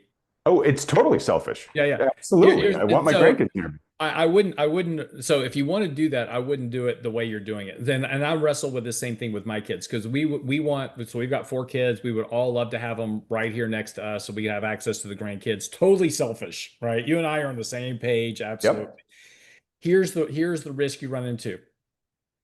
You're going to limit their ability to have a profession. I mean, who wouldn't jump at that? Oh, dad's gonna not only give me a free house, but fund an investment account for me and give me all this money at the end of the day, and give me that's who wouldn't go for that. Yep. Problem is that now you've taken their career search and you've surrounded it within a 10-mile radius of your house, right? Yep. So And you I've thought about you have that. impaired their future ability to grow their wealth, and to grow their profession, grow their careers, and so you don't want to do that. And again, I wrestle with this as well. But my daughter's at school to be an anesthesiologist. She's going to try to wind up at Johns Hopkins in New York because if she can get there, then that's a huge career builder for her. Then she can go from there to wherever else she wants to go. My son, when he graduates computer engineering, he needs to go to work for somebody like a Palantir, right? He needs to get into a top tier company, grow his career. That's going to take them away from Houston, where we live, and that's going to be unfortunate that we. But you can get on a plane and go see him anytime you want. Plane flights are cheap, but you don't want to impair their ability to grow their career for a selfish motive. And again, you and I are in the same bucket. I agree with the intention and I like the idea. If it happened to work out that they were moving close to you, then sure, help them. I would have them pay rent on the house and then just take that money and invest it for them. And don't tell them you're doing it, but make them think that they're paying rent, have Well, them maybe I build don't tell them, but it's the responsibility. same. It's pretty much the same experience for Yeah, them. but don't tell them that you're doing that because that's just a free incentive, right? And so make them pay rent, a market-based rent. Don't tell them what you're doing with the money because they don't care. And furthermore, you can turn that into a legitimate rental property, and then you get the tax deductions for that. So you don't screw yourself on the other side by not collecting rent. That's interesting. Yeah. Okay. So, but again, I agree with the intention, but I just want but you should consider the impact you're going to have on their future careers if you limit their job search scope. Yeah, and so it's a great point. I thought a little bit about it in the shower, but not then realizing not fully. I mean, obviously, if they left, then it would be a good thing because it's like, all right, you got a sweet deal here. If you're leaving for something even better, awesome, Right. right? Maybe you don't do it until they have kids, right? So you're not Mhm. you're not incenting a 20, 4-year-old who's not going to have kids maybe for another 5 years, um, to just plunk down your home rather than, okay, I'm going to go to Johns Hopkins and cut my teeth and build my expertise, but then maybe come, right? Yeah. But again, yeah, it's totally selfish. I mean, at some point in time, you got to say, Just look, trust me, I want the same thing, right? yeah, But here's the interesting thing. I've talked to all my kids about this and not overtly like the way you're talking about. It's like, hey, here's a big incentive package, right? I haven't done that, but I just talked to them. It's like, hey, what are you thinking about, kind of in the future? And they all want to wind up somewhere around Houston. They want to be close to their family because we have our family is very, very close in terms of structure. We rely on each other a lot. We're very close knit. And so their own choices are they're trying to figure out ways to get back towards Houston. yeah. But how Okay, many so kids they do can be you close have? by. Four altogether. So I've Yeah, got yeah. one. So I've got two. You've got Yeah. better odds than me, right? So I'm like, look, I got to get at least one of these, right? Well, I lost one. I've got one in the UK, don't forget. So, Yeah. Well, for I've now, only right? got Yeah, three left. yeah. Yeah, I tell you what, the way the UK is going politically, hopefully he'll come home soon. So, Okay. I had some additional ideas on this about like, well, what if they want to upgrade the house, or what if they decide they want to get a different house because they're having more grandkids or whatever? And if folks like this idea, I can throw that stuff out later. But all right, so you really put a lot of I got to time think a into little bit this. more about how do you not retard their Yeah. ability to advance in their careers? But I mean, almost kind of by definition, if they're going to live near you, no matter whether you structure anything or not, then there's that limitation there. But I guess the question could be if they got a if they got a good job offer and you didn't want this to keep them from doing the right thing, Yeah. what could you do? So I'll noodle on that. But I'm not giving up on this Well, idea, and, just and so you don't know. and don't well, no, and I'm not saying you should give up on the idea. I also want you to consider the fact that you're eliminating struggle.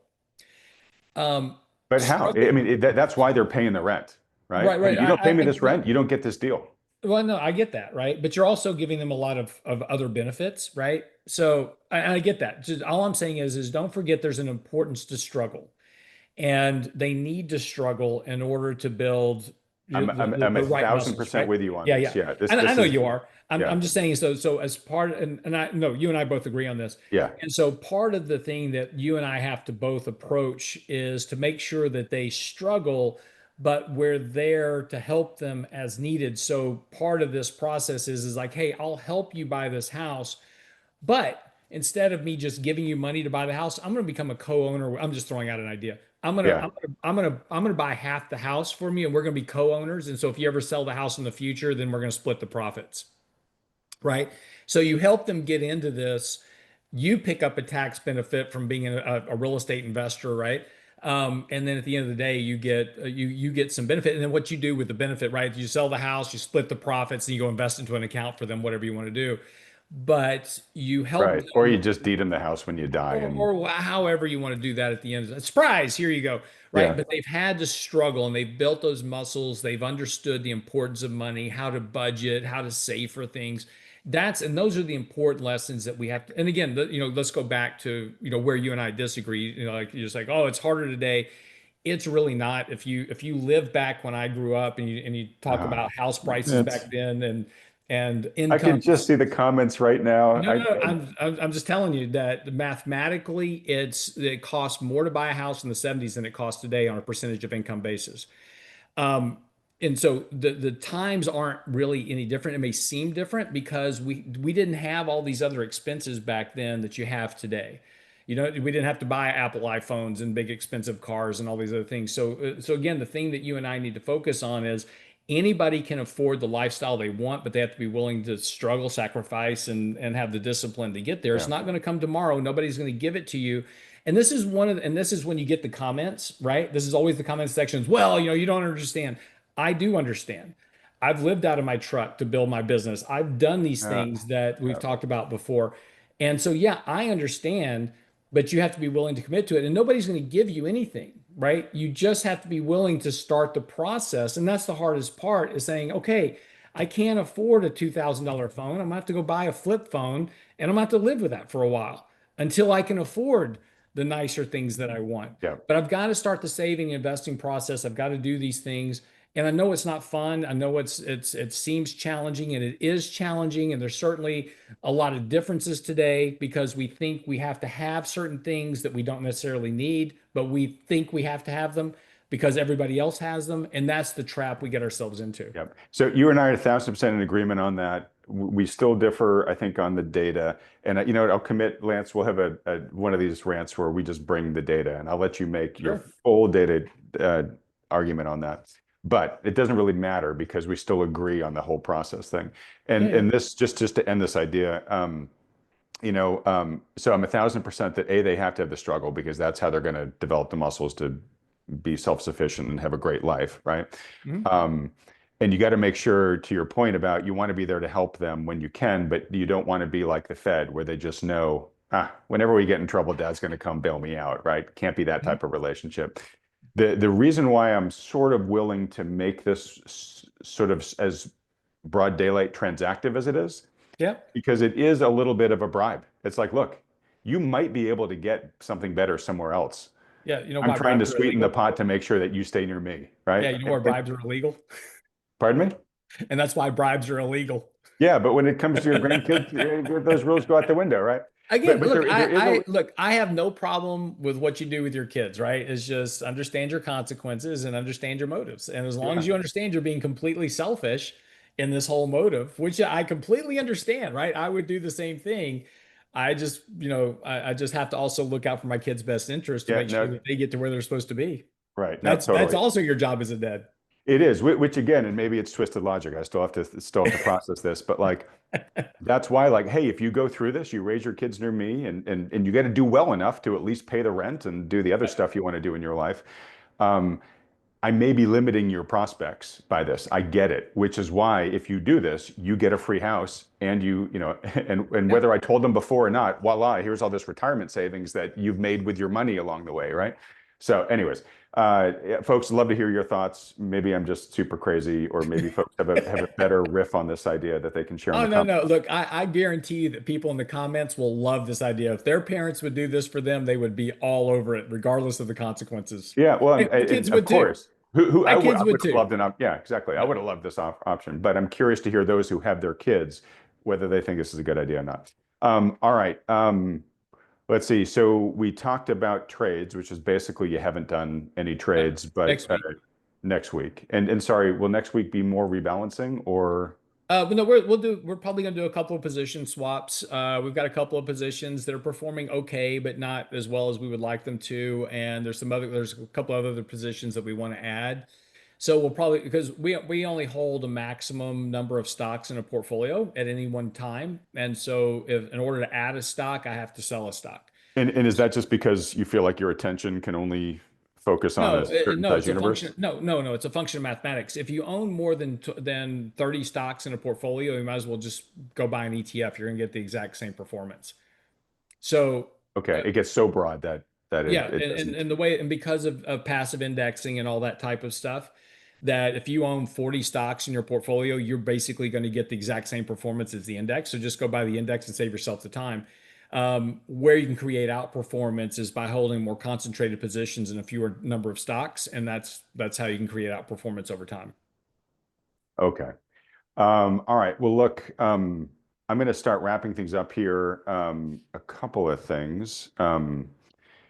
First off, I want to remind folks, I should have said this at the very beginning, but we are now officially now less than a month away from Thoughtful Money's Fall Online Conference, which is taking place Saturday, October 18th.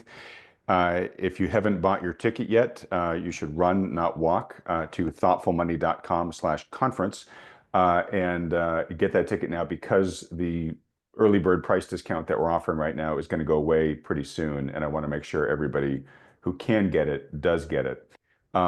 If you are a premium subscriber to our Substack, make sure you look for the code I sent you. That'll help you get an additional $50 off of that conference. But the conference it's going gangbusters right now. We've got such a fantastic faculty, and I think just from a timeliness standpoint, given how much uncertainty lies out there for next year, it really probably could be both our best faculty at the most timely time. So anyways, hope to see you there, folks. All right, so I'll do a little rant here, Lance, and then I'll do some quick recap to share again some fun things. So yeah, I'm trying to make the rants a little bit more lighthearted this time around, or positive, given that we've had some pretty heavy ones of late. And I guess before I move on from that, I promise I won't ask you this every week, Lance. I'll let you give us updates if you feel like it. But Okay. how are things going with you and your family right now? So we, as well as good as can be expected, we went through our first round of chemo last Friday. So, typical nauseous for a couple of days, been tired, but good news is, so today's Friday. She actually went back to work yesterday, and today she's at work as well. So, kind of getting back on her feet and doing well. We actually had a client, we had a dinner last night for all of our employees, kind of an employee appreciation dinner for our company. And she went to that for a little bit and visited with everybody. She gets tired, so we couldn't stay for very long, but she's trying to get back to being normal. The funniest story of this week is that my wife has, and Adam will attest to this. My wife has a beautiful head of hair, long blonde hair, very full, very rich mane. She's very proud of her hair, and Yeah, of course she's going. she's very beautiful, period, both Yeah, inside and out. But yes, she's got great hair too. yeah, and And by the way, I married for hair. Just, I mean, if yeah, you're looking at what I'm working with, I did the same thing. Yeah. exactly right. And so she's going to lose her hair, and so she went and had her hair cut pretty short, and she looks absolutely stunning with this short haircut. I'm a long hair guy. I've always loved her in long hair, and I was like, I don't know how this short hair is going to look, but she looks like a movie star right now with this haircut she's got. And she wears her glasses. That's great. Yeah, it's great. Well, she ordered this wig, and my wife's very frugal. She's always looking to save money and try to, make things, stretch things out. So she ordered this wig offline. It was a dark-headed wig with these blonde highlights in it. And this wig comes in the mail, and she goes into her dressing room to put it on, and I hear this just hysterical laughing coming out of her dressing room. And so, I mean, just kind of belly. I haven't heard her laugh like this in a long, long time. And so I go in, I was like, what is going on? And she turns around, she's wearing this wig, and this wig looks like something that you would get with like a really cheap Halloween costume. It was the most horrid thing whatsoever you've ever seen, but it was so funny. And it was great because she was just having this belly laugh coming out of this of what she looked like in this wig. And I said, "Don't worry, honey." So this weekend we're actually going to a professional wig shop to have her a wig made. But so that was kind of the highlight of the week. Hey, if it will help you upgrade to one that's really going to make her happy, Yeah. let me know what the upgrade amount is, and I will pay it from the Thoughtful Money account, and it'll be a big well wish from the Thoughtful Money community to her. All right. Well, I appreciate that. Yeah, I'll let you know. Yeah, that's funny. So she got like the spirit Halloween of Oh wigs. yeah, it was so bad. It was so bad, but it was so funny at the same time. And again, it was really funny because she really needed the laugh. Yeah. But yeah, it was great. It's a funny story, and my wife has long hair, and she straightens it. So if you know her, you think of her as having long straight hair. But it's kind of got a natural curl to it. And when we Right. go on vacation somewhere, like if we go to Hawaii, we're out here in the West, so it's a lot easier to go to Hawaii. Um, her hair gets pretty frizzy. Uh-huh. And she kind of hates it, but I love it. I call it vacation wife, right? It's like, oh, I got, I got a different variant Uh-huh. yeah. So Yeah, anyway, it's fun Christine, when you see Chris, it. Yeah. yeah, Christina's the same way. She's always straightened her hair, but her hair's naturally very curly. It's like almost an afro. It's so curly. So, And yeah. so when we go somewhere like to a beach or something where there's a lot of humidity, it just goes. Good. Yeah. But even with it But just it's a different great. cut, I right? think it is. I think it's really sexy. She hates the curl. And it's all, women are hysterical, right? Because like I think freckles are cute, and she has freckles. You can't see them because she covers them up because she hates freckles, but I think they're cute. I think they're Uh, super cute. Yeah. yeah, and she hates curly hair because she has curly hair, so she wants straight hair. Women always want the opposite of what they have, and I'm going, honey, I like curly hair and I like freckles, and she goes, I hate those things. I don't want freckles, I want straight hair. So anyway, I but know, that's which just women. proves Yeah, that women dress for themselves, not for guys, right? exactly Yeah. right, Yeah. exactly right. All right. Well, look, just in wrapping up here, I'm not making a good or bad comment on this. I know folks have strong opinions on both sides. Um, but uh, Jimmy Kimmel is losing his talk show or his late night show, and Stephen Colbert was announced is going to be losing his, I think, next year. Mhm. And I don't want to get into the right or wrong of that, folks. I know folks have strong opinions either ways. What I want to talk about is that both of these guys, their shows had $100 million budgets, and Yeah, they had hundreds of employees. And I don't know Kimmel's profitability, but I know the Colbert Report, I think it was losing like 40 million bucks yeah. a year, Both right? of them had bad ratings, and really were probably on their way out eventually anyway. So I'm not sure timing is any consequence of that. Yeah, and I don't know if maybe these were just the air cover reason that the Mhm. network had to say, you know what, we're gonna stop the bleeding. I don't know. Again, I'm not trying to make this a judgment, a call about the gentlemen or their programs. I just want to say that like when I Jobs. hear about that, as somebody who kind of runs his own show, you know, and runs it with a staff of the dude you're looking at right here, um, it's kind of an amazing time in history and in media history. And Lance, I know you know this because you run your own show as well, right? You got Brent, and I don't know if you have many other people helping you produce the show that you do. I mean, it's run with a skeleton crew relative to the size. And of course, national network TV show, yeah, it's going to be a lot bigger.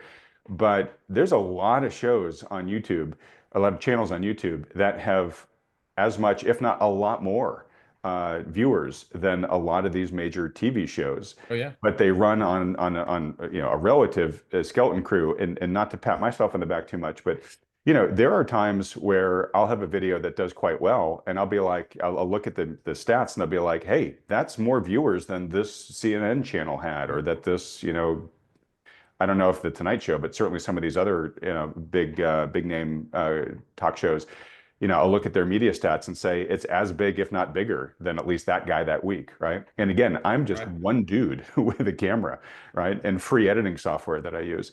So it's really kind of cool that you can produce content, hopefully of decent enough quality as affordably as you can right now. And it's also really good for audiences where I think, what we're seeing is a huge number of people leave traditional media for new media, alternative media, whatever you want to call it, because in a lot of ways, these new media outlets are able to offer either more what I like to call nutritious content. So I like to think that, our long hour and a half, 2 hour, weekly market recaps, Lance, give people much more useful information than the way they can get from, a 3 minute hit on CNBC or something like that, Mhm. right? Right.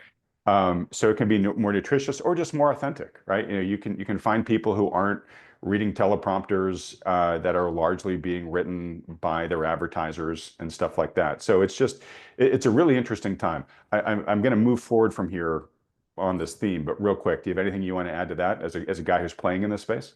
No, no, I think really it's two things. One, I think one, you're right about the content is more targeted. So in other words, if I'm a consumer and I haven't watched I haven't watched late night television in forever because I go to bed at 8 o'clock, so I have to get up at 3:30 in the morning. So I'm not Yeah. awake long enough to If they see. had really early night or maybe late afternoon, Yeah, television, maybe we'd watch that, given how early we go maybe. to bed. But yeah. But honestly, I don't watch much of news anymore on television. I don't watch much television anymore, other than my wife and I have a few shows that we'll just watch together to, spend time together while we have dinner or Right. whatever. But even then, that's on demand. You're not like tuning into the channel and That seeing what's on, right? exactly. And so that's kind of my point, which is I think that there's so much targeted content that more and more consumers are just going, I can watch on demand my favorite person anytime I want on YouTube, Twitch, Kick, whatever platform that TikTok, whatever you're using.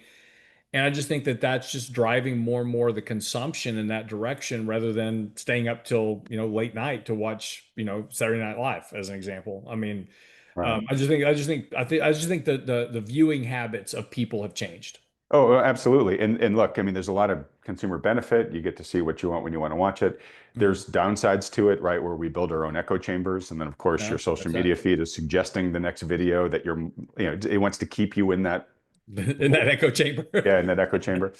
Yeah, so all true. I guess the thing I also just sort of want to note here is that uh, I think it used to take massive amounts of money and manpower to bring people things that they wanted, and now it's amazing how little it does. And I guess parting comment on this before I move on is, if anybody takes inspiration to say, hey, anybody watching this says, hey, there's a topic I've got something to say on, I would encourage you really think about starting your own channel, whether it's on YouTube or the platform of your choice. It is a golden era to be a content creator if it's something you want to do and if you've got something compelling to say. There's a lot of baggage that comes along with it that I'm happy to explain to anybody who's interested. And that kind of gets me to the second part of this, Lance, which is, one of the costs of you know being a personality in this space is, I mean, you're gonna attract a certain amount of haters, and you just develop a thick skin to that. But every so often, you'll get something strange that happens, and I want to speak real briefly to something that happened to me over the past couple of days. Um, I started getting kind of copied on X on these tweets by this guy. I'm not going to mention his name, but he's a guy who sort of has his own, he's sort of a talking head expert. Never heard of him before, and he was just starting to slam me on X, just reacting to my tweets, but basically just saying, "Ah, this Taggart guy, is a loser. Don't listen to him. Whatever." And whatever, the guy's welcome to his opinion. I don't know why he was ranting about me. And I've learned a long time ago, don't feed the trolls, right? Just let him say what he wants to say. It doesn't matter his opinion. But I started getting emails from some people who followed him who said, "Hey, this guy's really like got a thing against you. And I follow you and I follow him. And I don't know why there's a discourse here. Can you explain to me why he's got a beef with you?" And I was like, "I have no idea." um, but whatever, each to his own opinion. Um, Wait, let me ask a question. Is he yeah, tagging you in these comments? he is, and I'm going to answer where I think you're going with this. Yeah, yeah, So, that's so fine. Got it. again, yesterday there was kind of a flurry more, and I realized, okay, in these ones he wasn't just tagging me, he was tagging some other people who also Yeah. had big audiences. And so I'm like, oh, you know what? This is really beginning to seem like he's got less of a specific beef with me and more that he's trying to use, my prominence and the prominence of these other guys to kind of build his brand, right? Yeah. Well, So not that, just build his followers, right? well, build his Create followers, yeah. traction and yeah, all that. I Yeah. mean, yeah, and because I get a lot of that too. And, I've people pick fights with me and I'm like, why are you picking a fight with me? I just posted this tweet. And then I realize it's the same thing. If you go look at their followers, they got like 2,000 followers or 200 followers or whatever it is.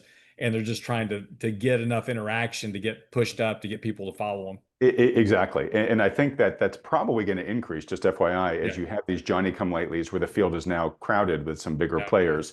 Well, how do I give myself some oomph? Oh, let me pick a fight with the biggest guy, on the prison yard type of deal. So I wrote what I considered to be, as diplomatic a response as I could, and just said to the guy, "Hey, look, I don't know who you are. I didn't know who you were until a couple of days ago. I don't know why you have an issue with me. you're welcome to disagree with anything that I do, but it seems to me that you're doing exactly what you were saying he was doing, Yeah. Lance, right? And I said, look, I personally don't appreciate that, nor do I think the other people you're trying to whose other coattails you're trying to ride on here by trying to tear them down publicly. I just said, look, I trust, my viewers to come to their own conclusions as to what value they're getting from here, who they want to listen to, what they want to take away, if anything. And you know, like, look, buddy, no, nobody needs your unwarranted abuse here. And hey, I'm Yeah. leaving it at that. If you want to re-engage on this, you're welcome to try, but this is a one and done. I'm not talking to you after this. So anyways, I mentioned that just to give people a little bit of some inside baseball as to how the media industry works here. But I also want to thank a ton of my followers saw that and then chimed in, and they were very Oh protective yeah. of me. Yeah, Yeah, and I no, really appreciate that. that's honestly that's the best part about it is when like somebody will say something and then all my followers start just basically railing them, right? And it's I just sit back and kind of popcorn. You Yeah. know? Yeah. So, folks, It's anyways, like I mean, there's a lot of this stuff that goes on behind the scenes, and it's fun. Like every so often, Lance, once in a blue moon, I'll get interviewed by another person who's a channel, like mine, and they'll interview me about what I think about what's going on with the macro world, given everybody I talk to. But then when the camera's off, we just talk shop, and it's so nice to talk to somebody who kind of understands what it's like to yeah. be a content producer in this new world here. So, anyways, folks, I thought I'd give you a little taste of that. I'll conclude here by saying, you know, it is very important to me to you know deliver value. This is I look at what I do here as a value exchange, right? You give me your time, I give you content that hopefully is worth your time, right? And I'm always trying to figure out, okay, how can I make that content better? I do have a lot more plans of what I want to do to even keep raising the bar here at Thoughtful Money. And hopefully over the next couple months, quarters, you'll see that come to fruition. I don't like to pre-announce stuff. I've got a real beef with people who do that. Just personally, I much rather just do it and then tell you about it.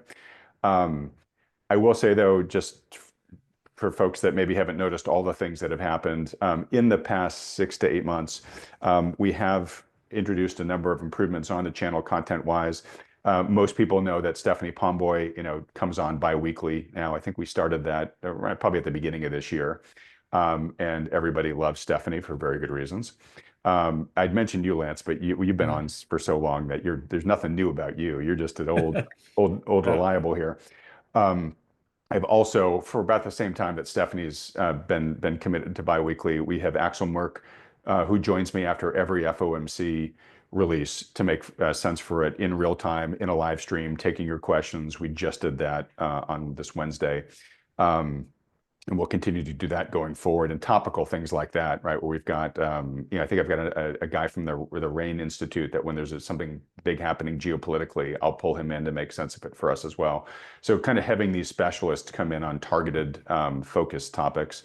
And then we've, relatively recently, given the strong interest in precious metals in general amongst this audience, but certainly given how they've performed over the past year, first, I just as I refer people to financial advisors like Lance, I identified Miles Franklin as the endorsed precious metals solution for Thoughtful Money. So if you want to have questions answered, maybe figure out how to buy some, you can talk to the folks there. But Andy Schechtman, the co-founder of it, he appears now on the channel monthly to give us a monthly pulse on what's happening in precious metals. I've very recently, as in the past, week or two, now brought Dave Hay on for a monthly recap. He's a veteran investor, macro guy. So, he'll come and give us his slide presentation that he just did last week on everything that's happened over the month and what he sees going forward.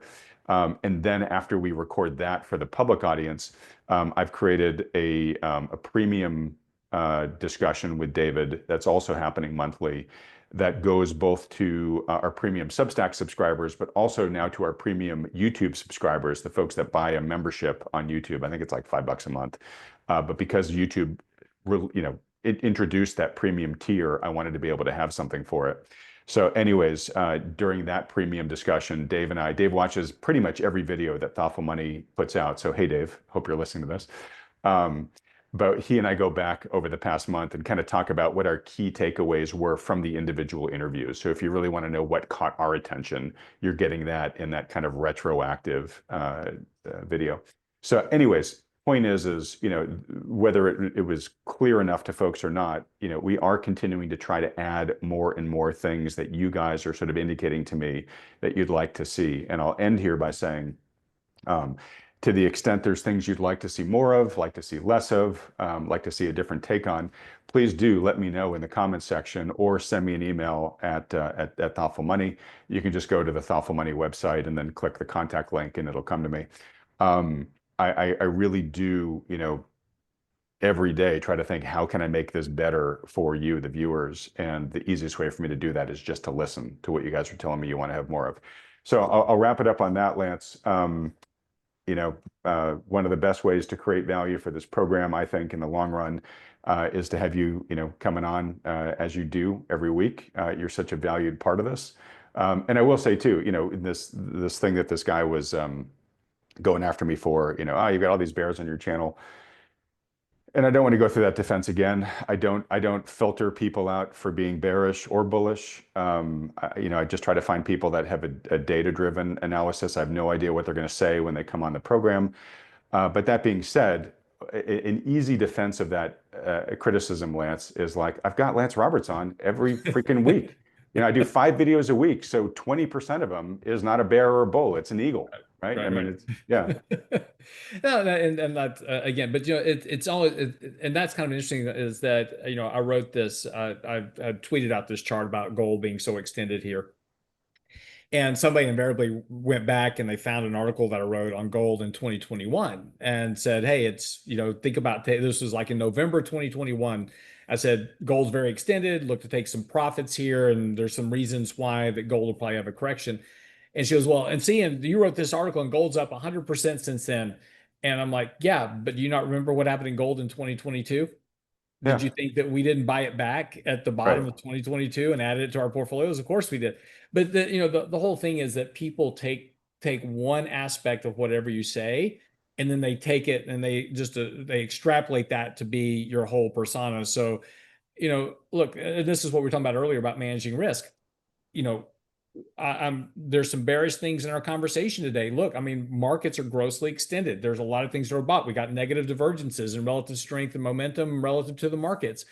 But there's also on the bullish side a lot of momentum. We're going to a seasonally strong time of the year. That's going to be that I'm not bullish or bearish. It's a function that we have to measure both sides of these risks and probabilities and navigate the market for what it is. And but people only hear what they want to hear, and then they extrapolate that out from there. And then if they just want to be hateful, and it's easy to be hateful behind a screen because I can just tweet anything I want. Your life sucks. I'm sorry. I'm gonna be mean to you, right? Because my life sucks. I'm gonna be mean to you. There's no need for that, but that's kind of how people respond. So you got to and this is why I have a very thick skin. People say stuff to me all the time. I'm like, yeah, whatever, I'm doing what I know is right. And that's what we're doing. But I think that's the thing we always have to remember is that, people are always going to extrapolate things out of context. And it's important to always put things back into the context in which they were meant. Well, absolutely. And this is, again, a huge reason why I think most folks should work with an advisor, because a lot of this is nuanced, right? And one of the biggest issues I have, again, folks, just to give you some inside baseball in the media industry is, okay, after I do this video with Lance, right, I then have to edit it, I then have to upload it, I then have to create a title for it and a thumbnail for it, right? And in the thumbnail, I've got 3 to 4 words, right? Max. In the title, maybe I've got 6, 7. Right? So how do I summarize a nuanced 2-hour discussion in 3 or 4 words, right? It's super hard. Market crash coming. You're going to make a joke. Yeah, exactly. Well, and the reality there is I've got to make it accurate. Like that's really important to me that I can't put something in there that Lance didn't say, right? And I try to capture the general theme. Now, it might be theme 1 of 7 themes we talked about, right? Yeah. I've also got to make it somewhat emotionally engaging, right? If I just put in there, markets could go up or down, right? I mean, nobody's going to click on that for understandable reasons, right? Right. So, the people will go back and, oh, look at your headlines here. They're also, whatever. I'm like, well, yeah, because that's the that's what I'm limited by here, right? I do the best I can with them, right? And to your point, Lance, like don't trade on headlines. Yep, Oftentimes you don't have CNBC on during the day because it's just all sound bites, right? It's not it is. nuance. It's not useful That's for right. you, right? So, a parting message here for folks about just investing is, either like really get into the nuances that we talk about and become very well informed and make your investing choices that way, or work with a professional who can do that for you to reduce your odds of just saying, oh, I saw scary headline X or I saw bullish headline Y and I just went for it because, right? Yep. No, that's right. No, it's the whole business, your business and my business are both media driven. And it's just a much more challenging environment. And again, this goes back to we were talking about social media earlier. This is one of the big negative benefits that come out of social media is that it's just divided everybody down the middle. And if you're bullish, you're bullish. You can't have a bearish view if you're bullish, and if you're bearish, you can't have a bullish view. And if you're bullish, you got to hate the bears, and if you're bearish, you got to hate the bulls. And it's just like two warring factions that we have going on. And again, just making a logical argument about gold, everybody that's gold bulls all of a sudden is like, oh, you just hate gold, right? No, I'm not saying that. We're long gold, right? We have a whole portfolio with gold and silver and uranium and everything else in it. Um, but I still have to manage that risk. But it's you get these people, and again, I got into an argument with a guy on my Twitter account, and you can always tell when they've lost the argument because they resort to name calling, right? Right. Because he's like, oh, the reason gold's going up is because it's central banks buying gold. Well, there's basically been very little change in the amount of gold being bought by central banks in developed countries. A little bit of increase in emerging markets, but it's mostly price appreciation. It's not quantity of gold being bought. And so I presented that chart to him. And he's like, well, that's not, it's because of this. And every time he presented an argument, I just gave him the data. Right. And But eventually then like, well, you're triggering the backfire effect. Yeah, exactly. yeah. And so Yeah. and so when he ran out of arguments, he just started calling me names. And I'm like, okay, Names, well, right. you've lost the arguments now. Yeah. So And just and to then be he clear, blocked me. you're not singling out gold guys. You could do the same thing with Bitcoin. Yeah. You could do the same thing And with meme stock. stocks. You could do the same thing with Nvidia. Yeah. Yeah, it does, and that's my whole point is that that's the problem with social media is that everybody is just fighting with each other, right? Rather than having and this changed really. And I told you I used to do political talk for a long time. And this changed during the Obama administration. This was started, and the reason I picked that starting point because that's when Meta and social media really started coming to a rise, and we just started dividing the population. We used to have very thoughtful conversations around politics, and it was a call-in radio show. So we took live call-ins, and people would call in and say, "I don't agree with you about this or that," and I say, "Okay, well, let's talk about it." And we'd have a very respectful conversation. They'd present their argument over this, and I would present my arguments over this. We'd compare facts and figures, and then we would come to a resolution, right? Most of the time it was, well, we both wound up agreeing with each other mostly, and there was just Right. small differences, right? And same thing with you and I when we debate on stuff. It's like mostly we agree with each other, but there's some small differences, and that's okay. There's nothing wrong with that. That's what makes a good discussion. That's what makes a good market. But today you cannot have those conversations. It's just immediately it's attack, attack, attack, attack. And I'm not listening to anything you're saying. Even though if you present me with the facts, your facts are all wrong. You have to listen to my facts. Yeah, I mean, there's a lot of threads we can pull from the Yeah. coddling the American mind discussion here. And I think social media totally made it worse. And it seems Yeah. like you've really seen that. I've heard people say that it really shifted earlier. Basically, was it Contract America, the Newt Gingrich era? Mhm. And that was actually driven by media. Yep. That was Newt Gingrich, and I'm not a huge expert on this, folks, but kind of woke up to the power of cable television. And so, CNBC or no, C-SPAN Yep. started putting cameras in the congressional chambers, and he was the first guy to really start playing to it, even though there might be like three senators only in the room. But he There are only three basically, people watching C-SPAN. yeah, well, at the beginning, but then it really began, it started getting picked Yeah. up, right? And so Yeah. again, the common thread here is sort of media changing the game, right? It did. Yeah. Okay, well, look, we'll end it at that. So But it's just anyways, interesting. pardon me? No, it's all very interesting. Yeah, it's all very interesting. And I guess I'll just end here too by saying if anybody I mean, seriously, if anybody's thinking about potentially getting into media, I actually have consulted, and I'm not putting out a shingle here for this, but I'm just saying that if you've got, some small questions, happy to answer anything I can for folks, over email. If someone's like real serious about, hey, I think I might want to start a channel and want some real help on that, I don't have a ton of bandwidth, but if I can be helpful, either myself or referring you to somebody, I'll be happy to do that. All right. Well, look, in wrapping up here, I'm trying to think of a funny way to get to the like button for you here, but if you think the best way that we can find our most nutritious source of truth is out there in the world is to watch Lance Roberts appear on this channel every week from now on. I'm doing a horrible job on this week's one, Lance. Sorry. Just click the like button. Just click the like button, Click the folks. like button. Just make Lance happy by clicking the like Yes. button and then the subscribe button Hey, below. hey, you know what? Let's do this one. My wife would really appreciate if you Oh, that's click the like worst. button. That is, oh my God, I can't believe you went there. Oh my God. I know, you know what's, it's in all honesty, my wife will play that cancer card in a minute. Was she? You know what? I She kind of is. think I would if I did too, in the spirit with the smirk. I think your wife Oh no, probably. no. She's like the other day, she comes into the house and she goes, "Honey, there's some boxes in the back of my car. Could you get them?" Of course I will get them for you. But she didn't say that, right? I will do whatever she asked me. She goes, "Lance, will would you do this for me?" Absolutely, never a question. She comes in, she goes, "Lance, I have cancer. Could you get those boxes out of my car?" Oh, So she's now, trust me, she is using this to her benefit. Don't you worry about my wife. She's completely okay. oh my gosh. Oh man. She is so wonderful. God, folks, just click the like button for please don't. Let's not bring her into it. All right. And then a quick reminder, go get your ticket for the conference if you haven't Yes. already. Links right below the video. And then last, if you'd like to get some professional help managing your portfolio, then feel free to talk to one of the professional financial advisors that Thoughtful Money endorses. Perhaps you might want to talk to Lance and his team there at RIA. To do that, just fill out the short form at thoughtfulmoney.com, and the firms will be in touch with you right after you do that.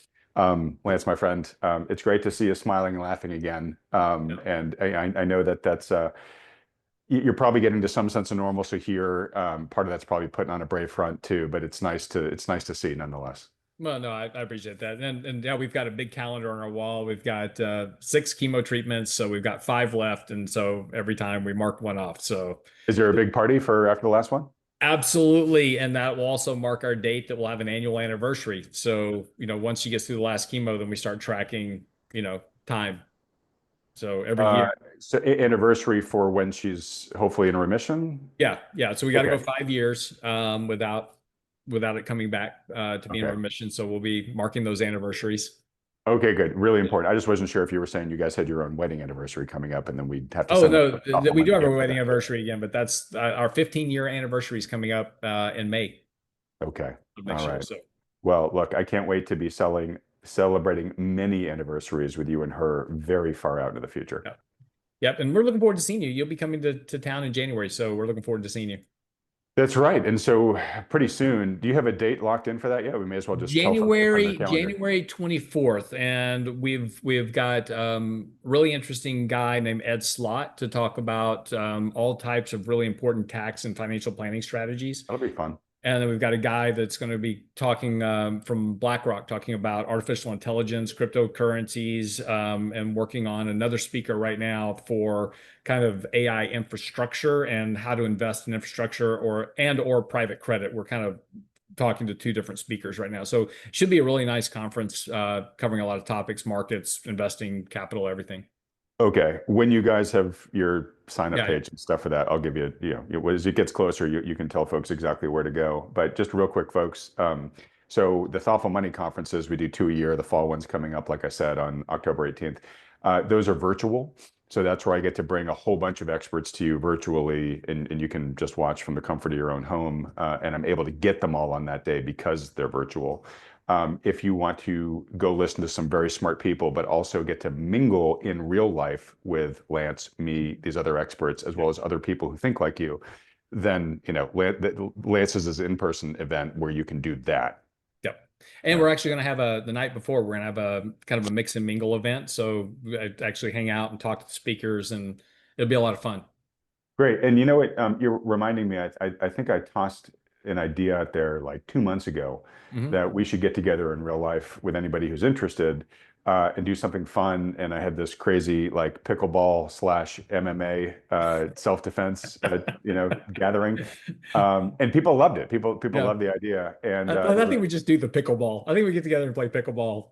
Leave all right. Well, MMA part. probably with pickleball will be enough. But I do want to call out. There was a gentleman who responded. I feel terrible. I haven't reached out to him yet, so I'm making a note to do that now. Who is an MMA fighter who loves pickleball and has access to a place where we can play pickleball and then do any MMA stuff. So it was like the perfect guy to respond to that. So again, folks, if that's something you'd be interested in being a part of, one or both of those things, Let's just stay with the yeah, pickleball. just stay with the pickleball. But I think it'd be fun if you showed us some stuff. And like I said, You I'm know, happy to be your dummy. I could be the guy that you beat up on to show some of this yeah. stuff. How about we get that guy to do some education? That would be good. That might be the better thing to do. Yeah. Okay. All right. Well, anyways, folks. But preserve my aging body for a few years longer. Yes. All right. Well, if that would be fun for any of you, if you'd really like for me to put some energy into trying to make that happen, again, let me know in the comments section below. All right, buddy. Great to see you. Thanks so much. Yeah. I'll let you head off and give your wife a big hug. Thank you. See you. See you next week. All right. And everybody else, thanks so much for watching.